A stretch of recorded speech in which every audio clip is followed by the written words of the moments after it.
Hello, I'm Pastor Michael Dalton from Scarborough Free Baptist Church. Well, the Cathedral Quartet had sung a song called I've Read the Back of the Book. It says in the song, and we win. Well, on a large scale, we know because we've read the back of the book. We've read Revelation. We know that Satan will be bound and thrown into the lake of fire. Well, that's great on the large scale, but it doesn't always help us for day-to-day living. What happens? How are we able to cope with things, difficulties that are going on at the present time? Well, the Bible has the answer for that too.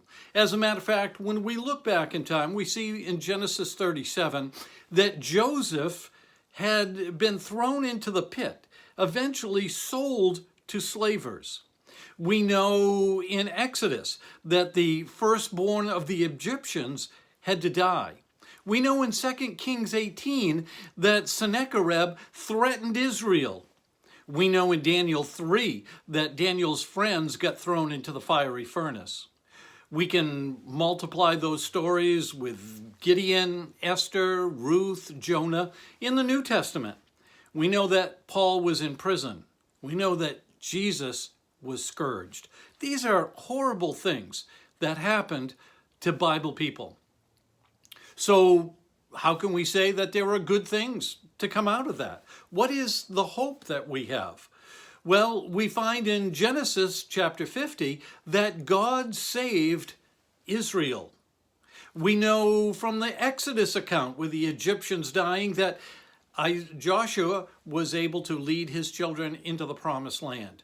We know in the book of Kings that even though Sennacherib had threatened Israel with a multi-thousands of troops, we find out in 2 Kings 19 that 185,000 Assyrians killed themselves. We know in the book of Daniel that not only did his three friends make it through the fire, but it ended by Nebuchadnezzar saying that God, the God of Daniel's friends, was truly the king. In the New Testament, Paul being in prison ends with Philippians 1:13, saying that the whole palace guard heard the name of Jesus. We know that Jesus was scourged. And of course, we know that Revelation 5:9 says that it was to ransom people from every tribe and every nation and every language. So we don't always know why bad things happen. We don't know why COVID-19 is happening. But we can know that God is alive. We can know that nothing catches him unawares. Did it ever occur to you that nothing ever occurs to God? He knew COVID-19 was happening.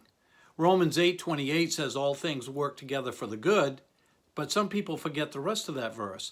To those who are called according to his purpose. We don't always know what his purpose is, but we know that he's the one doing the calling. Our church, Scarborough Free Baptist Church, normally has 30 people that meet on a Sunday morning. We know that the messages being put out through Facebook have reached well over 75 at last count. I was speaking to somebody from a Gorham church. He said they have 100 people in their congregation. The service that they had recorded a week ago has already reached 1,000. There are Florida churches that said they've been on Facebook for 15 years with fairly good success, but they said they're getting thousands upon thousands more than they've ever reached before because of COVID-19. The gospel is going out. I can personally attest to people that I know or am pretty sure are not Christians, and they've heard the gospel message preached through Scarborough Free Baptist Church. We don't understand things, but we do know that God has a plan.